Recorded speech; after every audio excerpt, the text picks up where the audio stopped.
na tunaendelea na somo yetu. Tunaongelea kuhusu kanisa, ecclesiology, na somo yetu tumesema tumeigawa katika sehemu 4. Sehemu ya kwanza tunaongelea kuhusu maana ya jina ya kanisa. Sehemu ya pili tumeongelea kuhusu msingi wa kanisa, na Jumanne tulianza sehemu ya 3. Tunaongelea kuhusu jinsi kanisa inaendeshwa, na tutamalizia na sehemu yetu ya 4 kuongelea kuhusu jinsi kanisa inaweza kupanuka. Naomba mama nitafeni.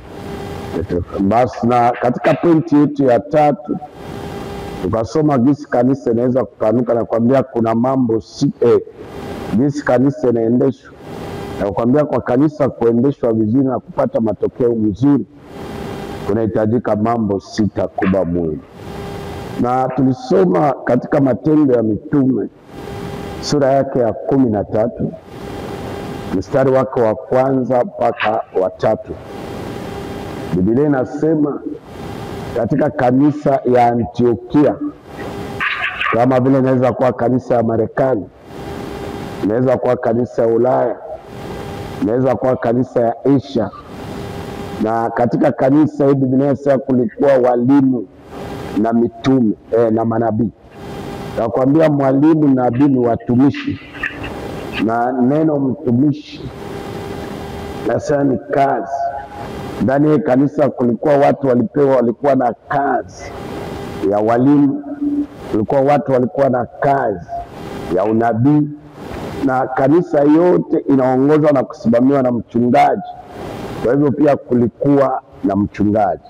Kwa hiyo tukakuwa kugundua kitu ya kwanza ilisaidia kanisa kupanuka kuwa kubwa kupita makanisa yote.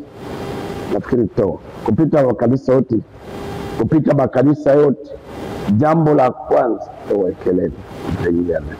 jambo la kwanza, hii kanisa ilikuwa na kitu inaitwa utawala bora au governance au administration. Makanisa mingi imeshindwa kuendelea kasoro ni makanisa yenye zaidi, makanisa ya kiroho haina utawala. Unaweza kukuta mchungaji iko everything, anafanya kila kitu. Na hii kanisa kila mtu alikuwa na kazi yake, anajua yeye anafanya hiki. Mimi ni mwalimu anafundisha, mimi ni secretary anapeana ripoti, mimi mwekazini anafanya hiki. Sasa makanisa mingi ya kiroho inakuwa makanisa ya kiroho, lakini ye inajiendesha bila kuwa na utawala mzuri. Na hata mkiwa na huduma yote, hata mfunge, hata muombe, hata muhubiri, hata mfanye nini na nini, lakini kama hakuna administration, kanisa haiwezi enda mahali popote. Na makanisa ile tunaita dini inakuwa na utawala mzuri, unakuta administration yao iko mzuri, kila mtu anajua na nafasi yake na sehemu yake. Lakini makanisa ya kiroho inakuwa na mchungaji na watu wachache wenye wana vyeo lakini hawana kazi. Unakuta ni mzee wa kanisa, lakini ukiuliza kazi ya mzee wa kanisa hauijui, hauitambui, hauielewi. Sasa kanisa haiwezi kuinuka na kupanuka na vyeo. Kanisa inainuka na kupanuka wakati watu wanapewa kazi. Na mtu anapewa kazi, tuseme unawekwa kiongozi wa mama, na kiongozi wa mama afunzwe, aelekezwe, aambiwe kazi yako ya kwanza hii, kazi yako ya pili, kazi yako ya 3, kazi yako ya 4. Sasa mnaanza kumfuatilia yule mtu kwa kazi moja baada ya kazi nyingine. Sasa kanisa ya Antiokia kama ilipanuka na kufanikiwa kuwa big, kuwa kanisa ya kimishonari, na ndio inaeneza injili dunia nzima, kwa sababu ndani ya kanisa administration, utawala ilikuwa mzuri. Na utawala kuwa mzuri ni kila mtu kupewa majukumu. Kunafika wakati kanisa inaanza mwanzo, mchungaji anafanya kila kitu, ule ameanzisha kanisa anafanya kila kitu. Lakini inafika wakati kanisa inapoanza kukua, unakuta kanisa inahitaji sasa fulani asimamie kitu fulani, fulani asimamie kitu fulani, na mtu anapewa kusimamia kile kitu anachojua.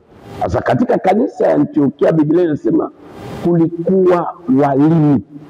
Kwa asubuhi wao wanafundisha, mchana wao wanafundisha, jioni wao wanafundisha. Ni kazi wanapewa na kanisa. Namba 2, kulikuwa manabii.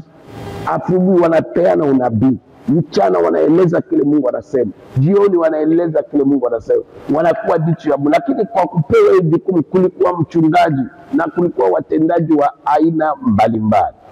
Sasa mara mingi watu wanataka kuinua kanisa wakiwa wao wenyewe. Kazi ya Mungu haifanywe na mtu mmoja. Kama unafikiria kuwa na kanisa kubwa, kama unafikiria kuwa na big tent, naanza mimi kama mimi kwa sababu nimetumwa na Mungu. Lakini zaidi naendelea kupata watu, tunachunguza kuangalia vipaji yao. Mwisho ya siku tukiwa nafikiria sasa kanisa kupanuka, tunaanza kupeana watu responsibility, majukumu. Elewa, mti haizae matunda, ni matawi inazaa matunda. Na yule anaanzisha kazi ya Mungu, yeye ni kama mti, ana kazi yake kuja kuzaa matawi. Na Yesu anasema mimi ni mzabibu na nyinyi ni matawi.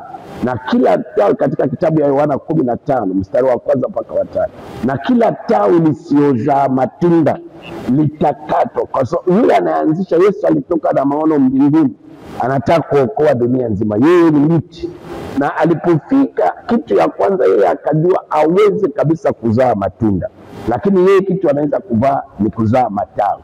Yeye akazala mitume. Sasa anatarajia kupitia wa mitume waweze kuzaa hii matawi, iweze kuzaa sasa nini? Matunda. Na kwa Biblia kuna matawi 24. Kanisa inakuwa na matawi 24 au 24 department, vitengo 24. Kitengo ya wamama, kitengo ya wababa, kitengo ya vijana, kitengo ya uchumi, kitengo ya maendeleo, kitengo ya muziki, kitengo ya media. Sasa watu wanaanza kupewa jukumu, watu watapewa jukumu kulingana na kile kitajitokeza. Siwezi kuambia utaanzia na ipi. Kama kanisa wamama ndio wanakuja mbele, wanakuwa wengi, basi unachaguliwa kiongozi wa mama, lakini uone kama ana hiyo sifa, ana hiyo kipaji, ana hiyo utumishi. Kwa sababu hawangepewa kufundisha kwa hiyo kanisa kama si walimu wazuri. Hawangepewa kutoa unabii kwa hiyo kanisa kama Mungu hakuwa anajifunua kwao. Haingekuwa mchungaji kwa hiyo kanisa ya Antiokia kama hakuwa na kipaji na utumishi wa kichungaji, ya kutafuta kondoo, kulisha kondoo na kuchunga kondoo. Sasa hiyo ndio kanisa inahitaji, kwa sababu Biblia inasema kulikuwa katika kanisa ya Antiokia. Lakini makanisa ya leo utakuta ni mchungaji anafanya everything. Yeye anaangalia kila kitu, anachunguza kila kitu, anafanya kila kitu. Mwisho ya siku anawafanya washirika kuwa washirika mashabiki.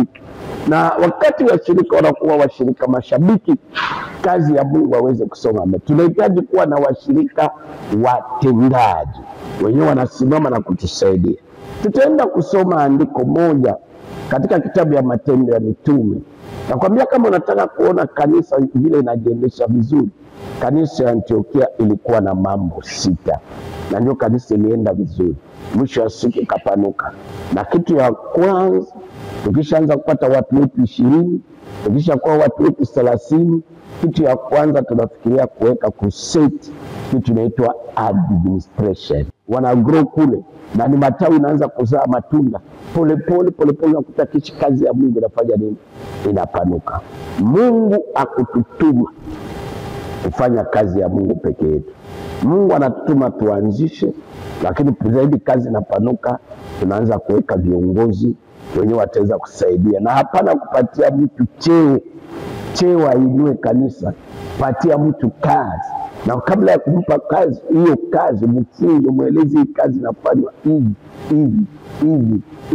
Kama unaipa nafasi fulani, kazi yake ni hii. Sasa unaanza kumfuatilia, kuangalia kama anafanya kile, ile majukumu iliyompatia anaifanyia kazi au haifanyie kazi. Na kama haifanyie kazi, unaweza kuangalia miezi 6 ukamtoa kwa hiyo majukumu ukapatia mtu mwingine. Tutaenda kuangalia katika Matendo ya Mitume sura ya 6 mstari wake wa 1 mpaka Matendo ya Mitume. Nani anafanya kelele? kuna kelele. Matendo ya Mitume sura yake ya 6.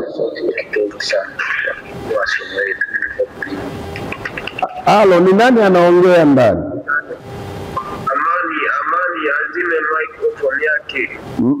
Mchungaji Amani, zima microphone. Kuna kelele. Matendo ya Mitume sura ya 6 mstari wa 1 mpaka wa 3. Biblia hata siku zile wanafunzi walipokuwa wakiongezeka hesabu yao, palikuwa na manunguniko ya Wayahudi na wa Kiyunani na juu ya Waebrania, kwa sababu wajane wao walisauliwa katika huduma ya kila siku. Wale tanishari wakaita jamii ya wanafunzi wakasema, haipendezi sisi kuliacha neno la Mungu na kuhudumia mezani. Basi ndugu, chagueni watu 7 miongoni mwenu walio na ushuhuda kuwa wema, wenye kujazwa na Roho Mtakatifu na hekima, ili tuwaweke juu ya jambo hili, na sisi tutadumu katika kuomba na kulihudumia neno. Na neno hili likapendeza machoni pa mkutano wote. Wakamchagua Stefano, mtu aliyejaa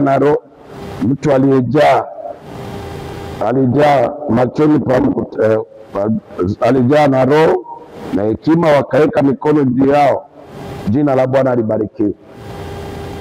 Unasema kanisa inapoanzishwa, kanisa ya Yerusalemu, mahali tunatoka kusoma, baada ya Yesu kufa na kupanda mbinguni, Yesu aliacha wanafunzi 120 na 119 kwa sababu Yuda Iskarioti alikuwa amekufa, na baadaye wakachagua mtu na nafasi ya Yuda Iskarioti.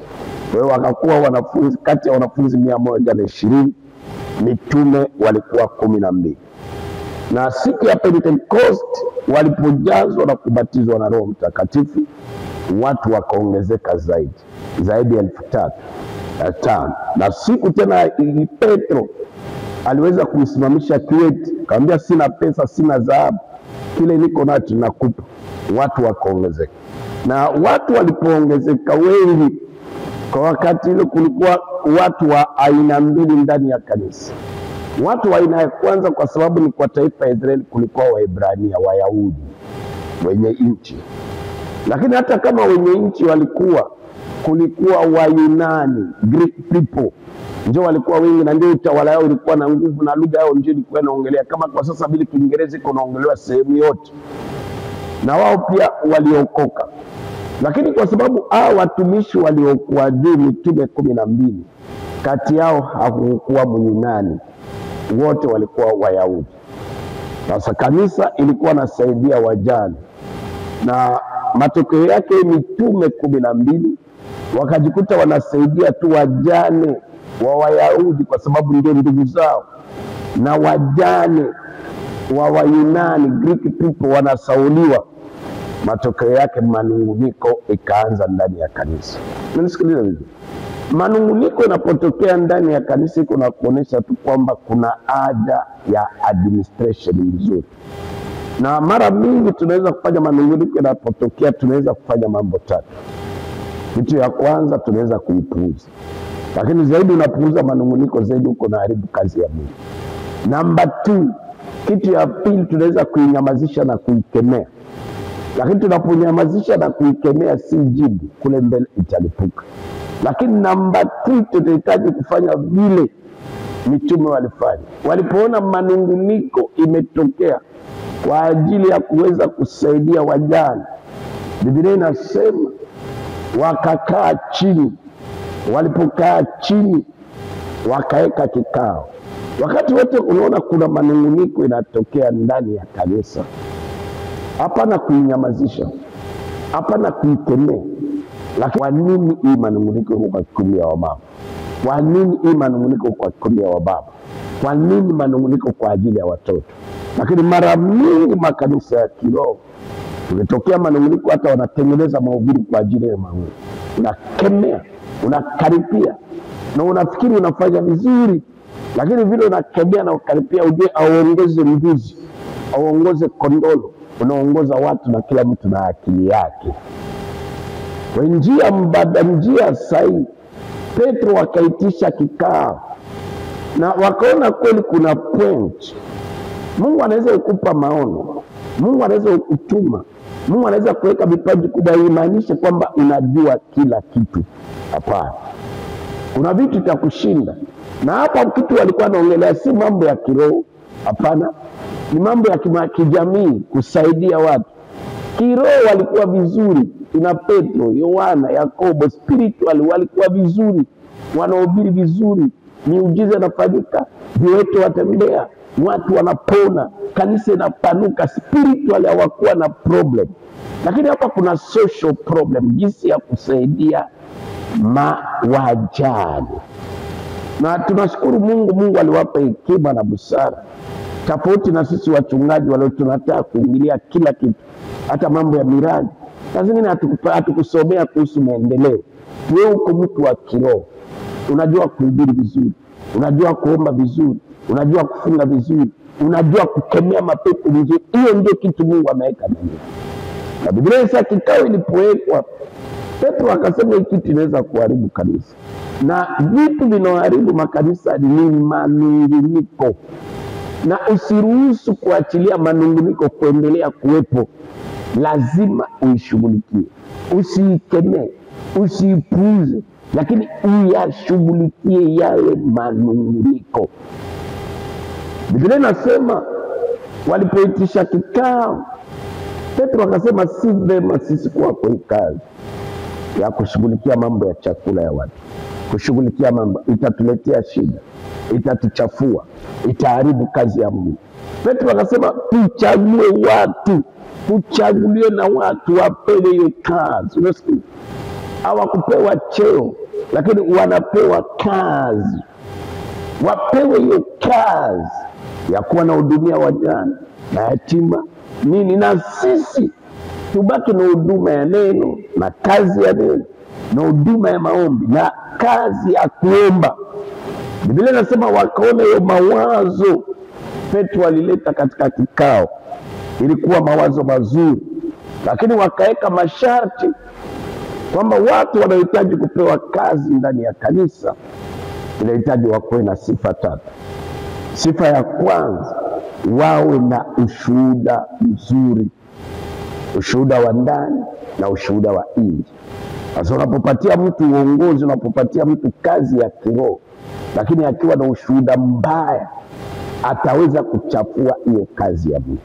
Namba 2, kitu ya wawe watu wamejaa na roho wa Mungu, wasio watu wamejaa kimwili. Na mara mingi watu wanapopewa kazi ya Mungu wamejaa kimwili, unakuta wanaleta mambo ya kimwili. Mwisho ya siku inaharibu, inatoa ladha yote. Inahitaji awe mtu wa kiroho, mtu amejaa na roho. Akiwa anajaa na roho atakuwa na upendo, akiwa anajaa na roho atakuwa na utu wema, akiwa anajaa na roho atakuwa na subira, akiwa anajaa na roho atakuwa anajua pana, ili sifanye vitaribu kazi ya Mungu, ili kufanye vitaribu kazi. Lazima wawe watu wanajaa na roho, wana matunda yote ya Roho Mtakatifu. Na namba 3, awe na hekima. Hekima ni kitu kinaleta jibu kwa kila jambo. Tutokea problem kama vile Petro, problem ilitokea mambo ya chakula, hekima ikamwambia hapa weke watu wasimamie hiyo kazi. Na Biblia inasema hiyo wazo ikawa nzuri. Wanataka kutengeneza administration, walianza hii kazi kiroho, lakini baada ya kuanza hii kazi ya kiroho, Yesu kusudi afanikiwe, Yesu baada ya kuanza hiyo kazi kiroho alipofikisha watu 120, Biblia inasema katika Mathayo 10 na katika Luka 10, akapanda mlimani kuomba siku nzima, kutaka kushirika na administration. Akamfanya Petro msaidizi wake, akafanya Yuda mtu anasimamia pesa, akafanya Filipo na Andrea watu wanasimamia chakula na safari. Kwa Yesu kando ya kuwa kiroho, Yesu alikuwa na good administration, utawala bora. Hatuwezi kufanya kazi ya Mungu peke yetu, tutafeli. Na hatufanye kazi ya Mungu kifamilia. Kazi ya Mungu inapewa majukumu kulingana na kipaji mtu iko naye. Makanisa mingi leo ina feli na inakosa kufanikiwa kwa sababu pia makanisa mingi inageuzwa kama ya kifamilia. Baba askofu, mama mchungaji, watoto sasa mpaka unashangaa ni hawa peke yake hii familia ndio inapendwa na Mungu kwa kuweza kutoa. Umpe mke wako, kama mama ndio amefungua kanisa, baba anaweza kuwa mshirika kama ana kipaji. Kama baba ndio amefungua kanisa na kama mama ana kipaji ya uchumi, asipewe. Hii ni vitu ya kiroho. Mambo ya kiroho inaamuliwa kiroho. Wakati kanisa inageuzwa mali ya familia, upendo sipende inageuka kuwa vitu ya kimwili.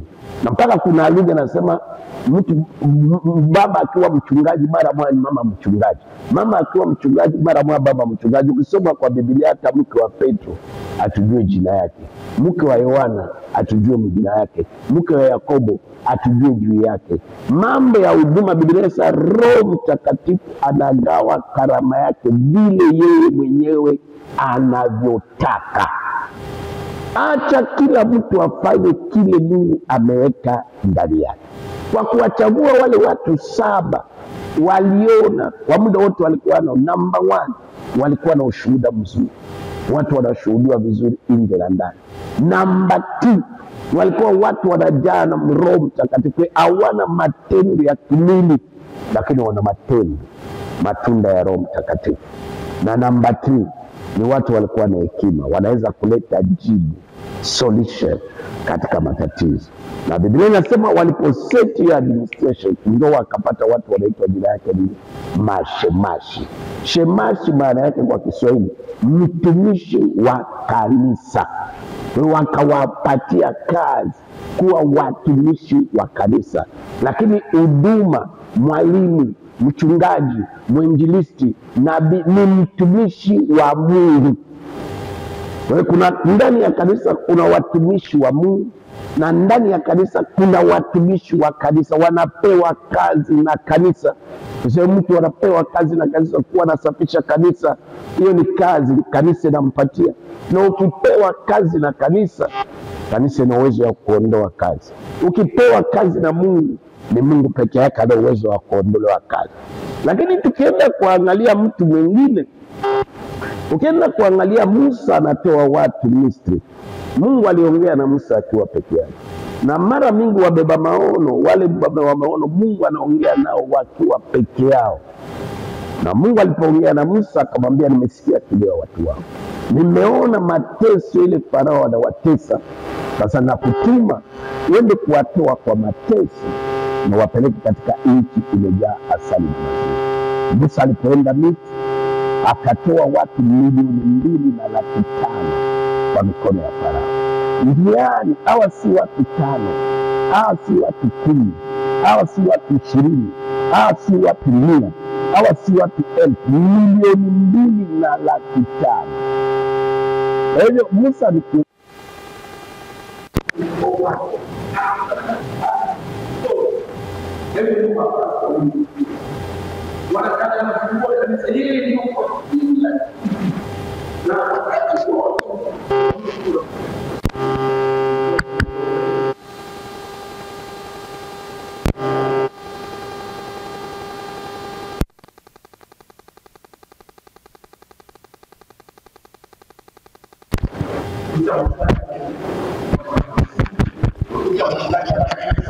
kanisa imefanya nini?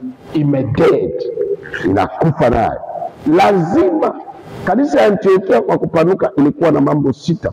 Kanisa ya Antiokia kwa kueneza injili dunia nzima ilikuwa na mambo 6. Kanisa ya Antiokia kusudi ikuwe kanisa ya mishonari, itume wakina Paulo, wakina Barnaba, wakina Sila, wakina Marko kuwasambaza dunia nzima kufanya kazi ya Mungu. Kwa sababu ilikuwa na good governance, utawala bora. Na lazima utawala bora inasitiwa. Nakwambia kanisa ina matawi 24, 24 branches, ina 24 branch. Kitengo ya kwanza ya wamama, kitengo ya pili ya wababa, kitengo ya 3 vijana, kitengo ya 4 muziki, kitengo ya 5 fedha, kitengo ya 6 maendeleo, kitengo ya 7 media. Vitengo kanisani iko 24 na kila kitengo polepole tunapoona inahitajika inasimikwa na kuelekeza watu kazi yao. Hapana kumshimika mtu kiongozi wa mama pasipo kuambia kazi ya wamama. Kazi ya wamama ndani ya kanisa ni 6. Lazima tunaweka kikundi ya wamama, lakini ni wamama kazi yenu ya kwanza hii, kazi yenu ya pili hii, kazi yenu ya 3 hii, kazi yenu ya 4 hii, kazi yenu ya 5 hii, kazi ya 6 hii. Kitengo ya vijana kabla ya kuheshimika waite wafundishwa sasa nini vijana na nini. Vijana pia wana kazi 6. Kazi ya kwanza ya vijana hii, kazi ya pili ya vijana hii, kazi ya 3 ya vijana hii. Wababa kanisani wana kazi 4. Tumwambia kazi ya kwanza wababa hii, kazi ya pili. Wakishafunzwa na kupewa uongozi wanaanza kufuatiliwa, kuelekezwa, kuambia, kuonesha vile ile kazi ya wanafanya mpaka inapofanikiwa. Unakuta kama wababa walikuwa 10 unakuta wanaongezeka wanaenda 20, kanisa linapakuka. Kama wamama walikuwa 20 wanaongezeka wanaenda 50. Hivyo mchungaji ni mti. Yesu anasema katika mnakwambia Yohana 15, mimi ni mzabibu. Yeye ndiye alikuwa mbeba maono. Mbeba maono ni mzabibu, mti. Yeye si matawi. Na mti haizae matawi, haizae matunda. Kazi ya mti ni kuzaa matawi. Na Yesu alipokuja duniani alikuwa kuokoa dunia nzima, lakini hakuwaokoa kwa pamoja. Yeye alizaa tu matawi, akapata wanafunzi na mitume 12. Baadaye hawa matawi ndio sasa waliweza kuzaa matunda. Ndio injili kaenda Ulaya, injili kaenda Marekani, injili imesambaa dunia nzima. Na mbeba maono yeye ni mti, anapambana kuzaa matawi, branches. Unapambana kuwa na kikundi ya wababa, unapambana kuwa na kikundi ya wamama, unapambana kuwa na kikundi ya vijana. Wale ndio watazaa. Mchungaji azae kondoo, ni kondoo inazaa kondoo. Sasa makanisa mingi ya kiroho inafeli kwa sababu kweli wa kiroho wana wahubiri wazuri, wana watu wana miujiza vizuri, lakini tatizo kubwa ya kanisa ya kiroho inakosa kitu inaitwa jina yake administration. Mingi kabisa unakuta hakuna utawala. Number 2, unaweza ukuta dola utawala ni kiutawala ya aina. Number 3, makanisa ya kiroho mingi nageuza makanisa kuwa mali ya familia, baba mama na watoto yake, na hapo ni hatari. Hii ni mambo ya kiroho. Unapompeleka mama kuseme katika kazi ya kikoani na yeye si koani, unamuua, unamharibu. Unapompeleka baba katika kazi ya kikoani na yeye si koani, unamharibu, unamuua. Sasa namba 2, wewe tunasema kitu ya kwanza kanisa ya Antiokia vile kanisa inajiendesha na administration ndio na seti napanga mambo, tutakuwa hivi, tutafanya hivi, tutaende, tutafanya. Kama hakuna utawala, unakuta mchungaji yeye peke ndio utawala.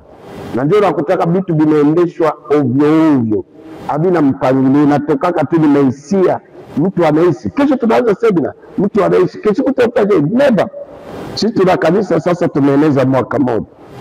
Na tumetoka kusherehekea tumetoka Nairobi, tumekuja kuanzisha kanisa Dar es Salaam. Na kanisa ya Dar es Salaam ina mwaka mmoja. Tumetoka kusherehekea wiki 2 imepita. Lakini tuna wafanya kazi ndani ya kanisa, hata watendaji. Tuna wafanya kazi kanisa na walipa mshahara. Tuna wafanya kazi karibu 5. Na tunataka kuongeza wafanya kazi wengine. Watu wenyewe wanakuja kila siku kwa kazi. Anajua kazi yake ni, anajua kazi yake ni, lazima afuatilie hii kazi. Kanisa inapokosa wafanya kazi, Yesu anasema shamba ni kubwa, mavuno ni mingi, lakini watendaji ni wachache. Kanisa haiwezi kuinuliwa na mtu mmoja, it is impossible. Mungu amekutuma wewe peke yako, lakini Mungu hakukutuma kufanya kazi ya Mungu peke yako. Kama vile Musa alipenda kufanya kazi ya Mungu peke yake, mwisho ya siku alilia, akamwambia Mungu, sitaweza kuwabeba hao watu peke yangu. Kama hivi niwe, hauwezi kufanya kazi ya Mungu peke yako. Namba 2, kazi ya Mungu si kazi ya kifamilia, sio ufanye mke wako, mume wako na watoto wako. No, ni mambo ya kiroho. Wakorintho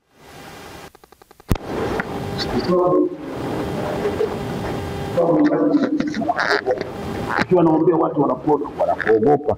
Ukiwa nakemea mapepo wanakuogopa. Ukiwa natoa unabii kweli unaona wanakuogopa. Sasa wanaogopa wale wote best na wanachukua fake. Sasa timu yako na wachezaji fake wasio wazuri, usitarajie itakuwa timu itashinda. Usitarajie itakuwa timu inaenda mbali. Lazima kila mchezaji akuwe best. Kama goalkeeper akuwe best, kama defense akuwe best, kama midfield akuwe best, kama striker akuwe best. Na tunapokuwa na wachezaji wote best, mhubiri mzuri, waimbaji wazuri, viongozi wa ibada wazuri, waombaji wazuri, manabii wazuri. Na ndio maana makanisa ya leo unakuta mwenye alipasha kuwa mchungaji pekee, mtu alipasha kusimamia kanisa ni mchungaji. Lakini leo unakuta manabii wanasimamia kanisa. Leo unakuta mitume wanasimamia kanisa. Unakuta walimu wanasimamia kanisa. Wengine kwa sababu hapa ndani ya kanisa wachungaji wengi hawataki kuwa na watendaji wazuri, wanawaogopa. Kwa hiyo inakuwa mali yao, inakuwa duka yao. Japo kanisa si duka, kanisa ni shirika, societe. Na shirika si mali ya mtu mmoja, shirika ni mali ya wale wote wenye wako wa shirika ndani ya kanisa. Na kama kuna watu wachoyo, kama ni watu, kuna watu wanajipenda kupita watu wote, ni watu wanaitwa jina wao wachungaji. Kanisa inaanza bila kitu, lakini pesa yote inapatikana. Mchungaji anakula peke yake. Paka unashangaa, unajiuliza, watu ni wa aina gani? Wanasiasa wakule peke yao na ni watu wa dunia. Wanajua kabisa nikiongoza nchi nikula peke yangu, nitakosa watu wa kusimama na mimi, nitakosa watu wa kunisupport, mwisho watanitoa kwa madaraka. Lakini ni kwa kanisa wachungaji wanakula hela peke yao. Watu wanachanga pesa yote, mwisho ya siku anakuwa sasa ni maono yao. Hii si duka, hii ni shirika. Na kama unataka kufungua kanisa kwa mfumo huo, usitarajie kwenda mbali. Watu watapoona unakula peke yako, watu hawatasimama nao kwa zaidi. Na hata watakuwa pale hawawezi kutoa pesa ile inafaa, kwa sababu wanajua kila kitu unakula wewe. Lakini watu wakiona kwamba pesa inaingia na inahudumia watumishi wote, mlinzi analipwa, anayefuatia kanisa analipwa, waimbaji wanalipwa, wanacheza vyombo wanalipwa, wachungaji wasaidizi wanalipwa, Mungu atagusa mioyo ya watu na watajitoa zaidi kuweza kuleta mali, kwa sababu ni kitu iko nasaidia shirika. Sasa ndio katika kanisa ya Antiokia sura 15 nakwambia kama hii kanisa ndio ilikuwa best na kuinuka na kupanuka, ilikuwa na sifa 6. Number 1, sasa kulikuwa walimu, kulikuwa manabii, kulikuwa wachungaji. Ni kanisa ya leo ni it is impossible, haiwezekane. Kanisa ya leo kuna walimu, kwa mitume, watapigana, watauana, watekiana sumu, kwa sababu kila mmoja atataka akule yeye peke yake. Lakini kanisa ilikuwa wanapewa kazi yake ni kufundisha. Na ile mwalimu anapofundisha mchungaji amfikii, lakini huyu mchungaji akustika, akutishwa, akuogopa, kwa sababu huyo ameajiriwa kwa kazi ya kufundisha. Kulikuwa manabii pia anaajiriwa kwa kazi ya kufundisha. Na hawa ndio wana sifa sana ndani ya kanisa. Lakini mchungaji alikuwa hapo tu. Wote wanafanya kwa ajili ya kuinua shirika. Ndani ya kanisa kanisa ilihitaji kuwa na manabii. Lakini leo manabii wana makanisa zao, kwa sababu ndani ya kanisa hakubaliki. Ataonekana kama mpinzani, ataonekana mabeba watu. Ndani ya kanisa kulikuwa walimu, lakini walimu leo ndani ya kanisa wanaogopa. Ndani ya kanisa kulikuwa wainjilisti, na wote kukubali utumishi wa mtu. Nisikilize vizuri na unipate vizuri. Kama kanisa iko mwanzo haiwezekani, lakini kanisa ikianza kukua kuanzia watu 50, watu 100, kukubali utumishi wa mtu ni mambo 3. Umpe nafasi afanye kazi. Namba 2, umpongeze. Namba 3, Biblia inasema mtenda kazi ana salary yake, ana mshahara yake. Hautamlipa kwa hela yako ya nyumba. Kwa hiyo pesa kidogo mnapata kanisani, hakikisha unahudumia. Kama uweze kugawa na watu $10, $50, elewa ukipata milioni 1 ya dola hautagawa, kwa sababu $50 haiwezi kufanya kitu. Lakini dola milioni 1, dola 500 inaweza kufanya mambo kubwa. Sasa kama uweze kuwa mwaminifu kwa mambo madogo, amweze kugawanya kwa pesa kidogo kusaidia watendaji, elewa, mtapopata pesa mingi mtauana, amweze kusaidia. Sasa kanisa ya Antiokia, sikiliza, administration, nimeona makanisa mingi imepanuka kuwa kubwa, haina watumishi wana vipaji kubwa, hawako wahubiri wakubwa sana, hawafanyi miujiza mingi kubwa sana, lakini kwa sababu administration yao iko mzuri, hiyo kazi inapanuka. Na nimeona watu wana vipaji kubwa sana, wanainuka kisha wanarudia chini zero, kwa sababu hakukuwa na organization, utawala haikuwa bora. Biblia inasema, tukirudia katika hiyo Matendo, nakwambia kukitokea shida, watu wakisha kuwa 50, watu wakisha kuwa 40, na kama hakuna utawala, upende usipende, itatokea kama kanisa ya Yerusalemu. Katika Matendo ya Mitume sura ya 6 walianza manunguniko, na manunguniko inapotokea kanisani, kiongozi mzuri, nakwambia kuna njia 3. Unaweza kuchukua njia ya kwanza, unaweza kuchukua njia ya pili, au unaweza kuchukua njia ya 3, lakini njia ya 3 ndio njia bora. Wakati wa mama wa Yunani, Greek, walipoanza kunungunika kwamba wanasaidia wajane wa Wayahudi na wanakosa kusaidia wajane wa Wayunani, kulikuwa njia 3. Njia ya kwanza ilikuwa ni kukemea, na nakwambia kuna wahubiri wajinga na wachungaji wajinga, akiona problem ya maneno wanaongea, ndio anapanga mahubiri yake Jumapili kesho anahubiri kukemea. Ukiwa mhubiri wa eneo hauende mahali popote, kukemea watu haileti jibu. Namba 2, unaweza kufanya njia ya pili, kuipuuza. Wakina Petro na kina Yohana na Yakobo walikuwa na uwezo ya kupuuza manunguniko ya mama wa Yunani, walikuwa na uwezo ya kuikemea, lakini wakaona njia mbili yote si jibu na suluhisho, wakaitisha kikao. Manunguniko yanapokuwa, malalamiko yanapokuwa, kitu tunahitaji kufanya kuitisha kikao, kuitafutia jibu, kuitafutia suluhisho, na hapo ndio wakapata kuajiri. Na kwambia shemashi inatokana na lugha ya Kiyunani, Greek word, more Greek, inaitwa deaconess. Maana yake mtumishi wa kanisa, wakaajiri watumishi wa kanisa. Ndani ya kanisa kuna watumishi wa Mungu, nabii, mtume, mwinjilisti, mchungaji, mwalimu. Hawa ni watumishi wa Mungu, lakini mashimashi wanaajiriwa na kanisa, ni watumishi wa kanisa, wasimamie hiyo kazi. Hapana kupatia watu vyeo kanisani, lakini kupatia watu kazi kanisani. Na makanisa mingi yaendeleni, makanisa iko na wazee wa kanisa, kwa sababu hawana kazi. Ukimuuliza kazi yako iko wapi, haijui. Patia watu kazi na hapana kupatia watu vyeo. Na ukiona mtu anakuja kanisani anapenda cheo, umunyime na roho moja. Lakini ukiona mtu anakuja kanisani anapenda kazi, umpe kazi na umuongezee kitu ya pili, umuongezee cheo. Lakini tutarudia kwa maandiko yetu sasa ya Matendo ya Mitume 13:1 mpaka 4. Biblia inasema kulikuwa manabii, kulikuwa walimu, lakini tu kitu ya pili, Biblia inasema, tujaribu kurudia na kusoma Matendo ya Mitume sura yake ya 13 mstari wake wa 1 mpaka wa 3.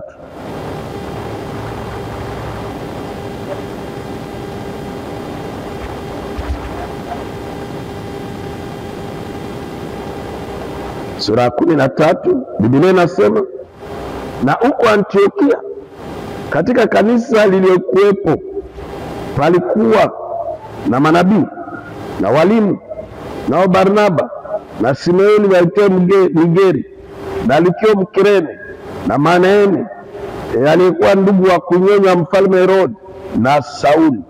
Basi hao walipokuwa wakimfanyia Bwana ibada ya kufunga na kufunga, Roho Mtakatifu akasema, nitengeeni Paulo na Sauli, Barnaba na Sauli kwa kazi ile niliwaitia. Ndipo wakisha kufunga na kuomba, wakawekea mikono yao juu yao, wakaacha waende zao. Biblia inasema katika hiyo kanisa ya Antiokia, hiyo ilikuwa na wafanyakazi. Kanisa inainuka na watenda kazi. Kanisa hainuke na watu wa vyeo. Hata Yesu kusudi kazi yake ipanuke, watu waliopokuwa nakosa kumwamini, sasa hata kama mniamini, lakini muamini kazi yangu. Kazi ndio inainua kazi, vyeo hainue kazi. Sasa makanisa nataka kuwa na watu wa kiongozi wa mama lakini ajue kazi yake, kiongozi wa baba lakini ajue kazi yake, mzee wa kanisa lakini ajue kazi yake, mchungaji msaidizi ajue kazi yake. Usitarajie hiyo kanisa itaenda mahali popote. Kama utapatia mtu mchungaji, umuoneshe. Jumapili inakuja hapa kanisani kwetu, kwa sababu ni kanisa ya mwaka moja, tunaenda kushimika wachungaji mbili, mchungaji wa maendeleo na mchungaji wa uchumi. Lazima ajue iko mchungaji atahubiri, ataongo, lakini kazi yake aswa ndani ya kanisa anasimamia nini. Unapomfanya mtu kuwa mchungaji msaidizi pasipo kumpatia yake kazi, unatengeneza vita hadharani. Kwa hiyo mnakuwa wachungaji wawili, atakupiganisha, ataniataka kunyang'anya hiyo kazi yao. Sasa Biblia inasema katika hiyo kanisa kulikuwa walimu, watu walikuwa wanafanya kazi ya kufundisha, kulikuwa manabii, watu walikuwa wananena kwa niaba ya Mungu, kulikuwa mchungaji aliyekuwa anachunga kondoo, analisha kondoo, anatafuta kondoo. Na Biblia inasema wote hawa watumishi wote walikuwa katika kanisa ya Kristo. Biblia inasema walipokuwa wanamfanyia Bwana ibada. Unasikiliza vizuri? Walikuwa wanamfanyia Bwana ibada. Mtumishi wa Mungu walikuwa wanamfanyia Bwana kazi. Mtumishi wa Mungu anaitwa kutumika kwa mifumo tatu. Ukiitwa tu mtumishi wa Mungu, haijalishi uko mwinjilisti, haijalishi uko mtume, haijalishi uko nabii, haijalishi uko mchungaji, haijalishi uko Mungu, tunaitwa katika kufanya kazi tatu. Na kazi ya kwanza hapa, angalia hapa, hao wakina Paulo hao wakina Barnaba, wafu walifufuka, mapepo ilitoka, vitambaa, watu walipokuwa na wakiwa kuwagusa na vitambaa, magonjwa ya kila aina inatoka. Lakini hata walikuwa na hiyo lebo ya utumishi kubwa, lakini walikuwa wanafanya kazi katika viwango tatu. Na kanisa yenyewe itakuwa na watumishi wakiwa wanafanya kazi katika viwango tatu, ndio hiyo kanisa itainuka. Kazi ya kwanza, walikuwa wanamfanyia Bwana ibada. Kwa hiyo walikuwa wanafanya huduma kwa Bwana. Hiyo ni number 1. Number 2, walikuwa wanafanya huduma ndani ya kanisa. Number 3, walikuwa wanafanya huduma nje ya kanisa. Huduma ni kusema kazi. Walikuwa wanafanya kazi kwa Bwana, kwa Mungu. Walikuwa wanafanya kazi ndani ya kanisa, na walikuwa wanafanya kazi nje ya kanisa. Watumishi wote wa Mungu wale wako kanisani. Kanisa yenyewe tunafikiria kwenda mbali, kanisa tunafikiria kuwe kubwa, kanisa tunafikiria jinsi na kubadilisha maisha ya watu. Lazima wale watumishi wote wa Mungu watumike kwa mifumo tatu. Huduma kwa Bwana maana yake nini? Walikuwa na muabudu Mungu. Na mara mingi makanisa mingi napoanza, unakuta watu wote wanafanya ibada ya kuabudu, akiwa na washirika 20, washirika 30. Kanisa inapokuwa, unaona watumishi wa Mungu wanajitoa kwa ibada ya kuabudu, inabaki ibada ya washirika. Wakati ibada ya kuabudu iko inaendelea, na wakuta wao wako kwa maofisi, wanakaa kwa maofisi kule, wanaangalia television, wengine wanakunywa kahawa, wengine wanapiga story. Unaona tu analetwa ile wakati ya yetu ya kuhubiri, ndio watumishi wa Mungu wanaingia. Na kanisa ya aina hiyo ni kanisa hatari, na uiogope sana. Wakina Paulo, wakina Barnaba, wakina Petro, wakina Yohana, wakina Yakobo, wote kitu ya kwanza, kazi ya kwanza mtumishi wa Mungu wanafanya ibada kwa maneno ya Mungu, kuomba heshima. Anasema mara ya kwanza tulipokuwa naishi Nairobi, nilipokuja hapa Dar es Salaam, nilipoanza kuja Dar es Salaam, na watu walipokuwa wanaona nafundisha vitu vinafanyika, kisha conference wakiwa wananipeleka hoteli, unakuta watu wanataka kupiga magoti mbele yao na wainua. Naambia hapana, msiniabudu mimi. Petro alipoenda kwa nyumba ya Kornelio, Matendo ya Mitume sura ya 10, Mungu ndio amemfunulia Kornelio kwamba Petro anamtumia malaika kumwambia Petro ni mtumishi wa Mungu.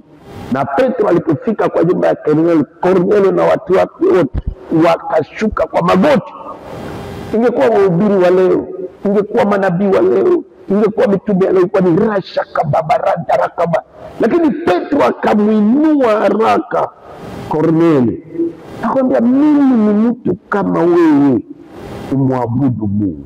Upende usipende, kama unapiga magoti mbele ya mtu kwa heshima ya maneno ya Mungu, unapiga magoti mbele ya sanamu kwa heshima ya maneno ya Mungu, upende usipende, umeabudu.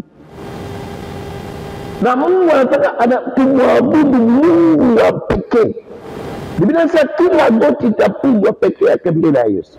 Ukienda katika kitabu ya Ufunuo, Revelation, Apocalypse, sura yake 22, wakati Yohana anaonyeshwa na malaika mambo itakayokuwa, kitabu yote ya Ufunuo, Yohana mpendo wa Yesu akamwona huyu malaika kuwa special, akamwona huyu malaika kuwa maana, mwisho akaenda kumsujudia malaika. Malaika angekuwa kama watumishi wale, walikuwa ni rasha kababa randa, lakini malaika akamwinua Yohana, akamwambia, mimi ni mtumishi kama wewe, umwabudu Mungu wa pekee. Maana ya kwanza ya kuabudu ni kusujudu, kupiga magoti. Sasa kila goti itapigwa. Na kuna watumishi, msikilize, ndani ya Biblia kuna sehemu tatu nimewaambia. Sehemu ya kwanza ya Biblia Agano la Kale, sehemu ya pili ya Biblia Agano Jipya, lakini ndani ya hiyo Biblia kuna sehemu ya tatu iko fiche, inajificha, inaitwa mila ya Wayahudi, Kabal Jif. Kabal Jif hiyo ukisoma katika kitabu ya Mathayo 15 mstari wa 3, mstari wa kwanza mpaka wa 3, wanafunzi Masadukayo na Masadukayo, Pharisees and Sadducees, walikuta wanafunzi wa Yesu wanakula bila kuosha mikono. Na katika mila tradition hizi, kula bila kuosha mikono ilikuwa dhambi, lakini kwa neno ya Mungu si dhambi, kwa mila yao ni dhambi.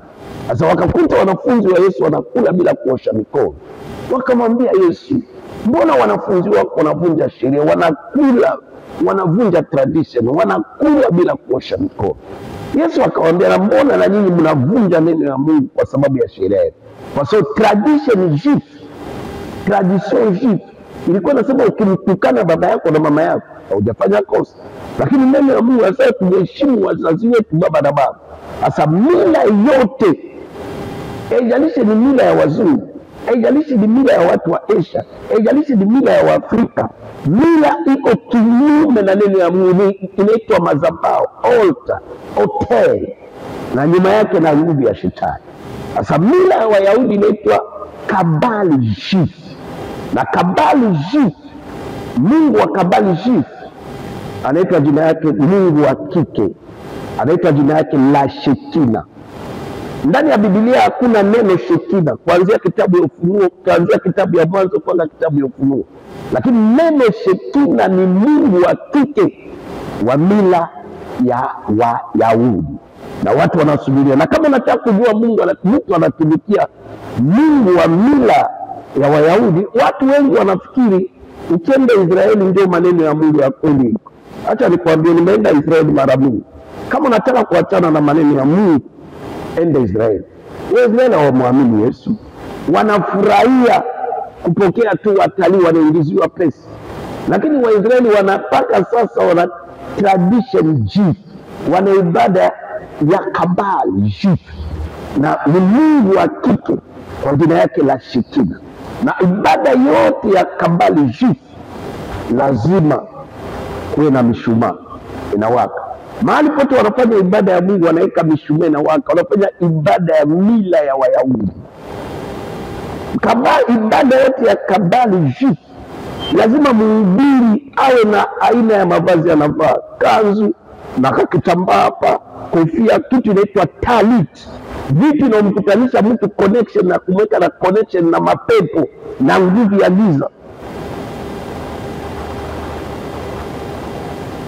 Sasa watu wameingia kwa Kabal Jif, ndio wahubiri wale wote wameingia katika Kabal Jif. Hawana muda ya kuabudu Mungu kwa sababu wanajua hawana tena Mungu, lakini wanaabudu Mungu wa kike kwa jina yake anaitwa la Shekina. lakini watakutanganya Shekina maana yake utukufu wa Mungu. Sasa sisi hatuweze kuabudu utukufu wa Mungu kwa sababu mtu ni utukufu wa Mungu, samaki ni utukufu wa Mungu, nyama ni utukufu. Kama tutaanza kuabudu utukufu wa Mungu, tutaabudu watu, tutaabudu samaki, tutaabudu nyama, tutaabudu vitu. Mwisho wa siku tunakuwa watu tunaabudu Mungu. Sisi tunamwabudu Mungu wa pekee, na Mungu tunayemwabudu ni Roho, na Roho ana sifa tatu. Sifa ya kwanza ya Roho, hana mwili. Sifa ya pili ya Roho, hana damu. Na sifa ya Roho, hana mifupa. Ni mtu aweze kuonekana na macho ya binadamu.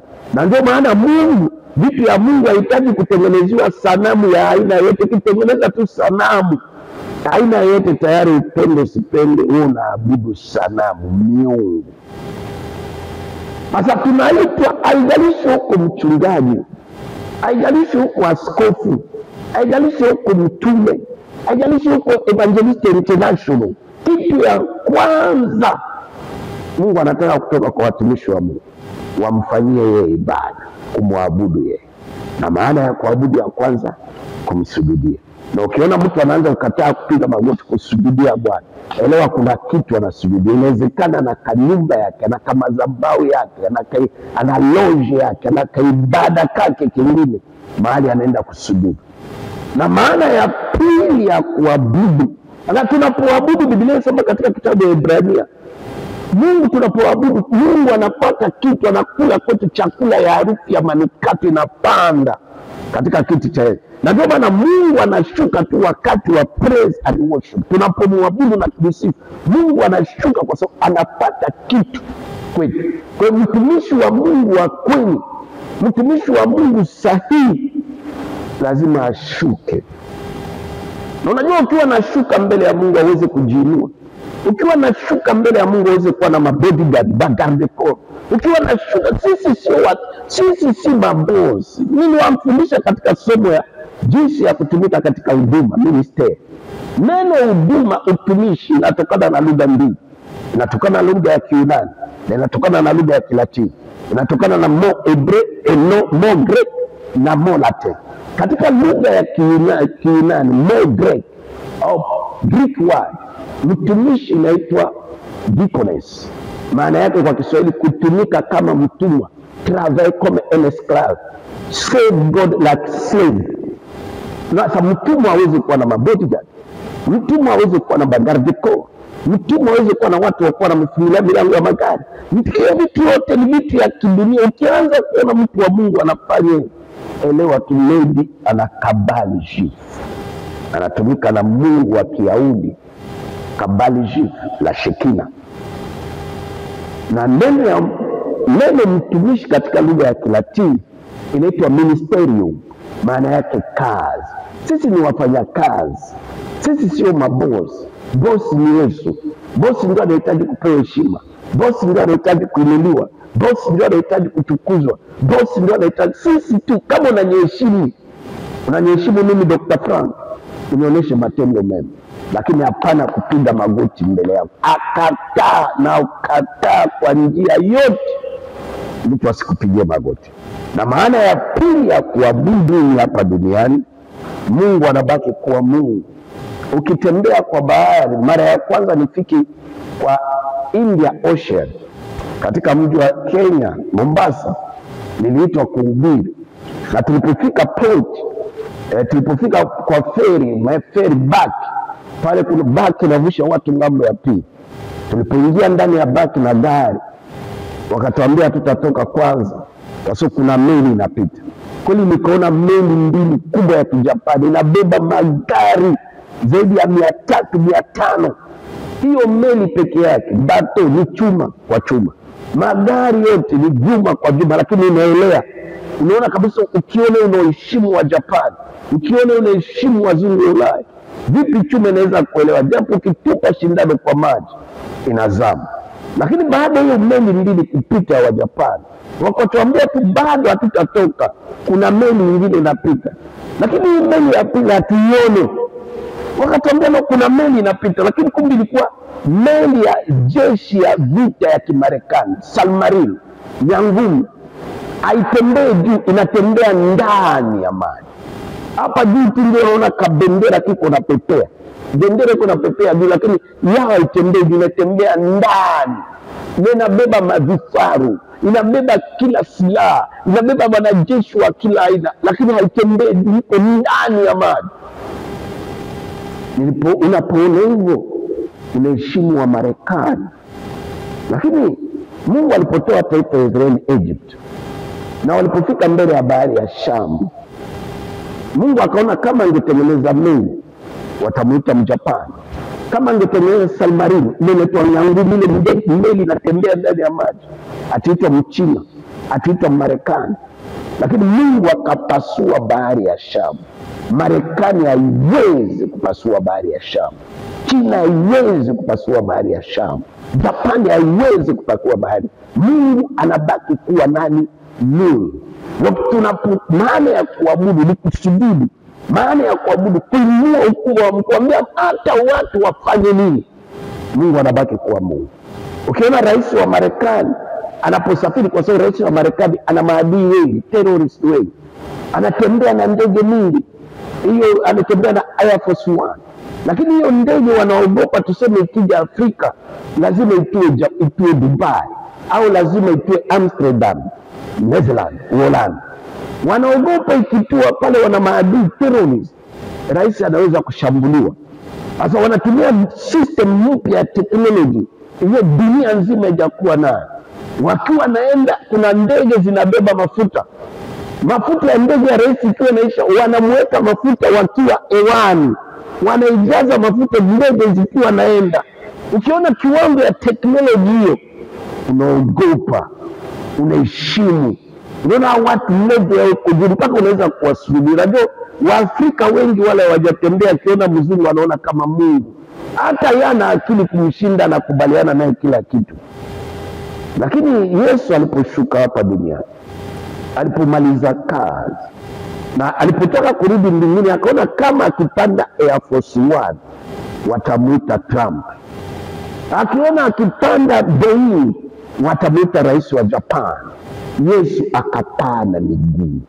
Wa Marekani wakijaribu kupaa juu wataanguka chini, wa China wakijaribu kupaa juu wataanguka chini, wajumbe wa Ulaya wakijaribu kupaa juu watashuka chini, wa Afrika wakijaribu kupaa watashuka. Kwa Mungu anabaki kuwa nani? Mungu. Ndio kabla ya kina Paulo kuhubiri, kabla ya kina Paulo kufungua makanisa, kabla ya kina Paulo kina Barnaba kuombea watu miujiza ifanyike, kitu ya kwanza walikuwa wanafanya katika kanisa ya Antiokia, walikuwa wanamfanyia Bwana ibada, waabudu Mungu. Mungu anavutiwa, Mungu anashawishiwa, Mungu anashuka katika sifa na kuabudu. Kazi ya kwanza ya mtumishi wa Mungu ni kuabudu Mungu. Na kuabudu maana yake kusujudu, kupiga magoti. Kuabudu maana yake ya pili kuinua ukubwa wa Mungu. Na maana ya tatu ya kuabudu ni kushukuru Mungu. Kwa nini tumshukuru Mungu na uko unapitia shida? Usikilize. Kwa nini tushukuru Mungu? Nakwambia kuabudu inamaanisha mambo tatu. Kusujudu, number 1. Number 2, kuinua ukubwa wa Mungu. Number 2, kumshukuru Mungu.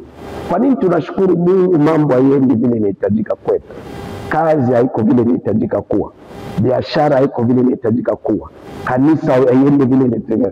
Yesu alipokuwa anafanya kazi ya Mungu, Yesu hakuwa analala sana Jerusalem. Kwa nini? Na ndio capital city. Na japo watu wote wanataka kwa capital. Lakini kwa nini Yesu hakuwa analala capital city? Kwa sababu Yesu alikuwa analala nje ya capital city. 4 kilometers, kilomita 4 kilometers nje ya jiji ya Jerusalem, mahali inaitwa Betania. Betania maana yake ni Bet, maana yake nyumba. Nia maana yake ni maskini. Kwa hiyo Betania ni nyumba ya maskini, mahali watu 3 walikuwa wanaishi, watu mmoja, Lazaro, Martha na Mariamu. Na kweli ile Betania inafanana na jina yake. Ukigeuza sasa kiroho, Betania kimwili ni nyumba ya maskini. Ukigeuza kiroho maana yake ni nyumba, Betania, Bet.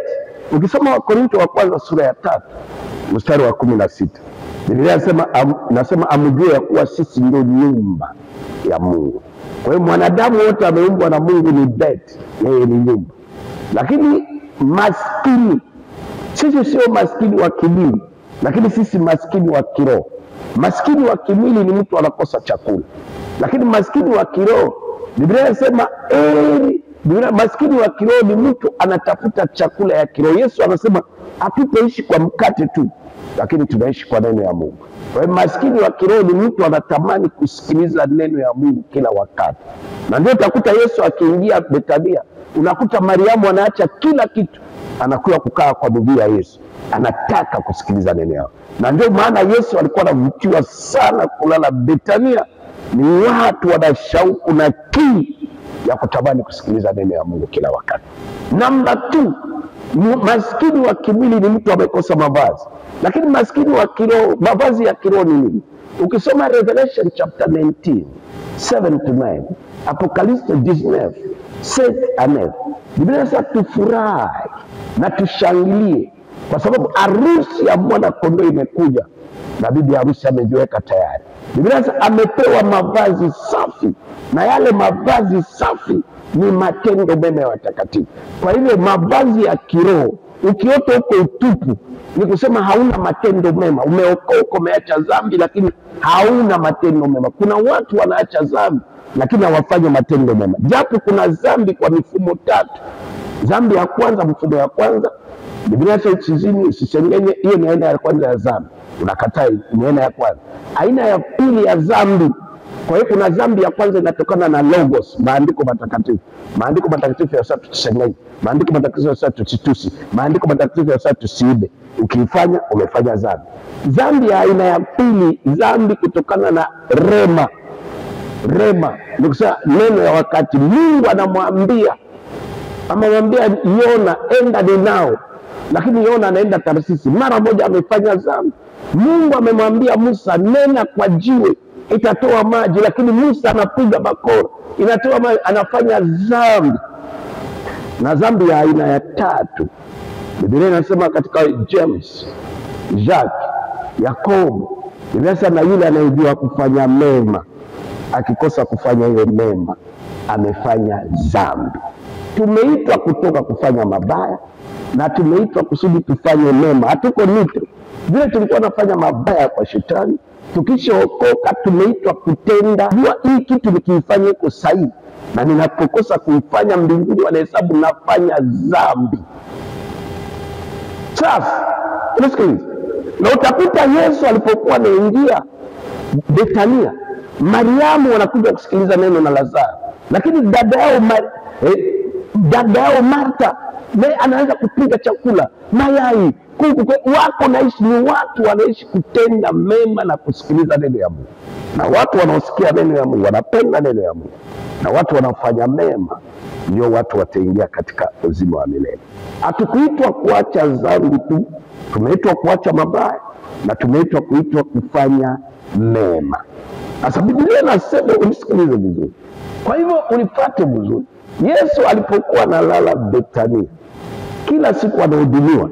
Kwa hivyo Martha, Mariamu na Lazaro walisimama na huduma, walisimama na ministry ya Yesu. Lakini Lazaro akaugua, Yesu akakuwa Bethlehem.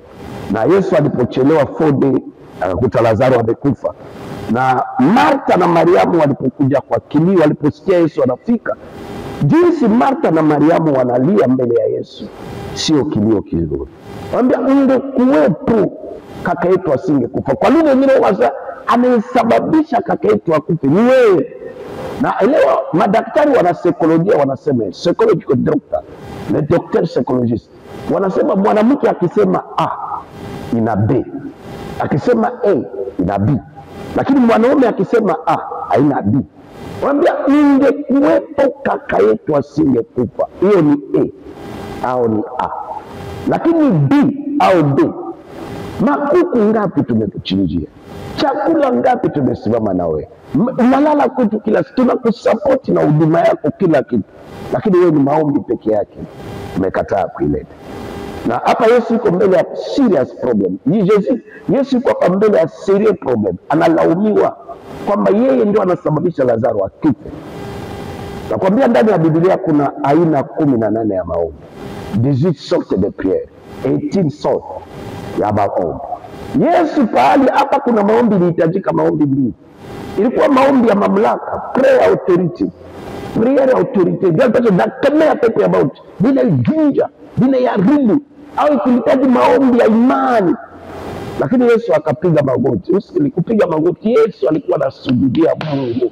Hata kama Mungu akutumie kiasi gani, kitu ya kwanza mbingu inataka kutoka kwa mtumishi wa kweli wa Mungu ni kuabudu Mungu. Na maana ya kwanza kuabudu, kupiga magoti, kusujudu. Hapana kupigia mtu yote magoti kwa heshima ya maneno ya Mungu. Utakuwa nafanya kitu inaitwa kwa French culte de la personnalité, ibada ya kuabudu mtu. Hapana kuabudu mtu, hata kama amefufua watu, wamefufua watu kwa mikono yake. Nakumbuka Goma, kabla tutoke Kongo, sitaki kutaja mhubiri mmoja, alikuwa na sifa kubwa, walimleta pale Goma. Lakini condition kwenda kumuona, tulienda kumpokea airport. Kwa hoteli walienda kumweka, lazima watumishi wote wapige magoti. Kabla never, siwezi kupigia mtu magoti. Fanya, kabla sitafanya. Goti yangu itapigwa mbele ya Mungu peke yake. Kila goti itapigwa mbele ya Yesu. Yesu akasujudu. Kama Yesu anaweza kupiga magoti, wewe ni nani?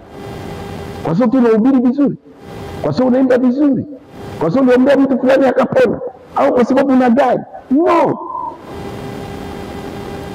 Akapiga magoti. Iko nataka kumwambia Mungu wewe ni mkubwa na mimi ni mko mdogo. Akainua mikono. Kuinua mikono ni kusema kusarenda.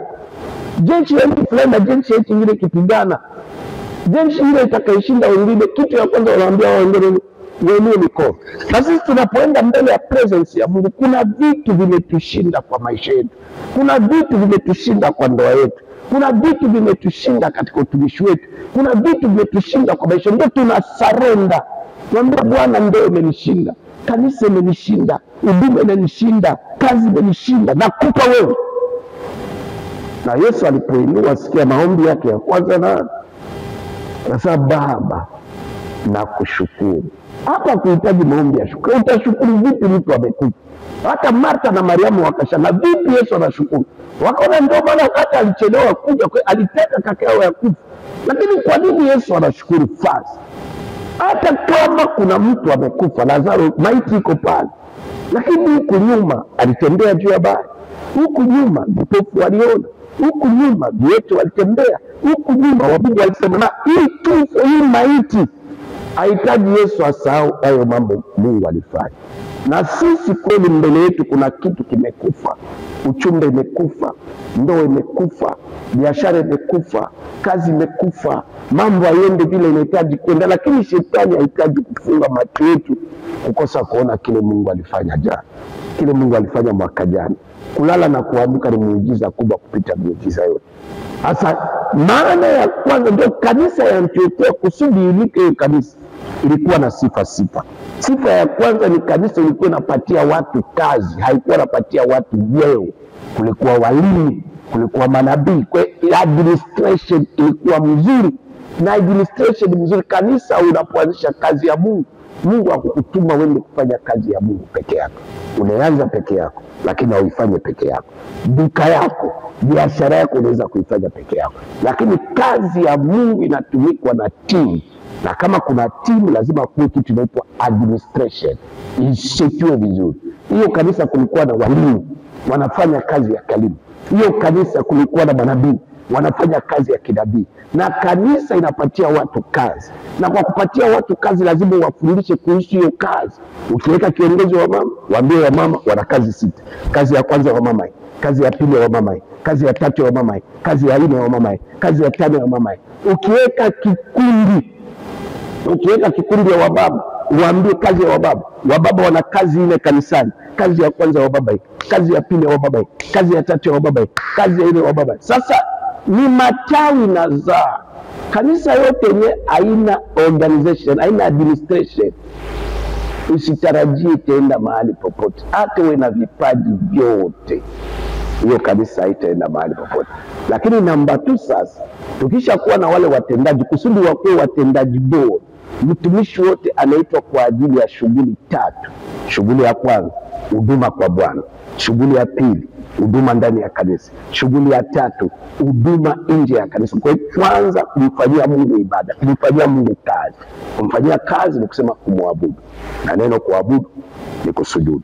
Neno kuabudu ni kuinua ukubwa wa Mungu. Neno kuabudu ni kumshukuru Mungu kwa hali yoyote. Kwa sababu tukiwa hai tu tuna sababu ya kumwambia Bwana asante. Kwa sababu kuna matajiri wamekufa kwa wakati. Vitu yote kunataka kusababisha usimshukuru Mungu, vina maana tu ukiwa hai. Ukisha kufa hata wakupatie pesa zote za dunia, haina maana kwako. Ukisha kufa hata wakupe wake wote wa dunia, haina maana kwako. Ukisha kufa hata wakupe waume wote wa dunia, haina maana kwako. Ukisha kufa hata kama dunia yote iwe kama bustani ya Edeni, wakupe yote, haina maana. Vitu vyote vina maana kwetu wakati tupo hai. Kwa hivyo kulala na kuamka ndio muujiza kubwa kupita muujiza yote. Ndio tunawaambia Bwana, I thank you. I thank you Lord. Je te remercie Seigneur. Baba, nakushukuru kwa sababu nimeamka kuwa hai. Ninasimamia hapa, nafanya summary, nafanya sentence kwa ufupi. Nasema nafundisha somo inaitwa ecclesiology, kanisa. Nasema somo hili tumegawa katika sehemu 4 kubwa. Sehemu ya kwanza tunaongea kuhusu maana ya kanisa. Sehemu ya pili tunaongea kuhusu vile kanisa inaanzishwa, msingi ya kanisa, foundation na fondation de l'Eglise. Sehemu ya 3 ndio tuko kwayo, tunaongelea vile kanisa inaendeshwa. Na kuambia kwa kuendesha kanisa vizuri inahitaji mambo 6. Na point ya mwisho tutamalizia jinsi ya kupanua kanisa. Sasa katika kuendesha kanisa, na kuambia katika mambo 6, utapoanza hakutakuwa na utawala, kwa sababu unaanza wewe kama wewe, watu 2, watu 3, watu 4. Lakini mkishafika watu 20, watu 30, utaanza kuona manunguniko. Hiyo manunguniko ya kuambia tu kunahitajika uongozi uanze kushimikwa. Na kuambia manunguniko inapoanza ndani ya kanisa, ilipoanza Yerusalemu, walikuwa na uwezo ya mambo 3. Walikuwa na uwezo ya kuwakemea wale wamama wajane wa Greek. Walikuwa na uwezo wa Petro wakiwakemea, lakini wakaona kuwakemea italeta solution. Walikuwa na uwezo namba 2 ya kuipuuza, wakaona wakiipuuza italeta tu shida, lakini wakaweka kikao. Manunguniko inapokuwa kwa church, hapana kusimama kwa madhabahu kuikemea, unafeli. Manunguniko inapokuwa kwa church, hapana kuipuuza, unafeli. Lazima kuishughulikia. Wakaweka kikao katika Matendo ya Mitume sura ya 6. Ndio wakachagua watu, wakawapatia mashemashi, na kuambia kwa lugha ya Kiyunani ni kusema mtumishi wa kanisa. Mitume walikuwa watumishi wa Mungu, lakini mashemashi maana yake kwa Kiswahili mtumishi wa kanisa. Kanisa ikaajiri watumishi, wakawapa kazi kwa ajili ya kumanage fedha ya kanisa. Lakini lazima wale wanapewa kazi kabisa. Na sifa 3. Namba 1, Biblia inasema wawe na ushuhuda mzuri. Kwa sababu kama wana ushuhuda mbaya watachafua kanisa. Namba 2, wawe watu wamejazwa na Roho, wasio watu wa kimwili. Kwa sasa watu wengi wanafanya kazi ya Mungu, lakini wakiwa watu wa kiroho, wakiwa watu wa kimwili. Japo kazi ya Mungu inahitaji watu wa kiroho. Kwa sababu wakiwa watu wa kiroho watakuwa na matunda ya Roho, watakuwa na upendo, utu wema, uvumilivu, ile yote watazaa. Lakini namba 3, wawe na hekima, wajue kusolve, ile wanaweza kusuluhisha mambo. Nakwambia, lakini kisha hiyo kanisa ya Antiokia ilikuwa na utawala bora. Nakwambia makanisa yenyewe kuna good administration. Makanisa mingi ya kiroho inajiongozwa tu hivyo, haina utawala. Na ndio maana hiyo, na makanisa na watumishi wenyewe wana nguvu mingi ya Mungu, ni makanisa yanasonga mbele. Lakini namba 9 sasa, wale watumishi wote, lazima wale watumishi wote wakuwe na muda ya kuabudu Bwana. Sisi sio watumishi boss. Atupite si boss, ni Jesus. Yeye ndio amefanya kile kitu mtu mwingine hawezi kufanya. Na Baba yangu wa mbinguni awabariki sana.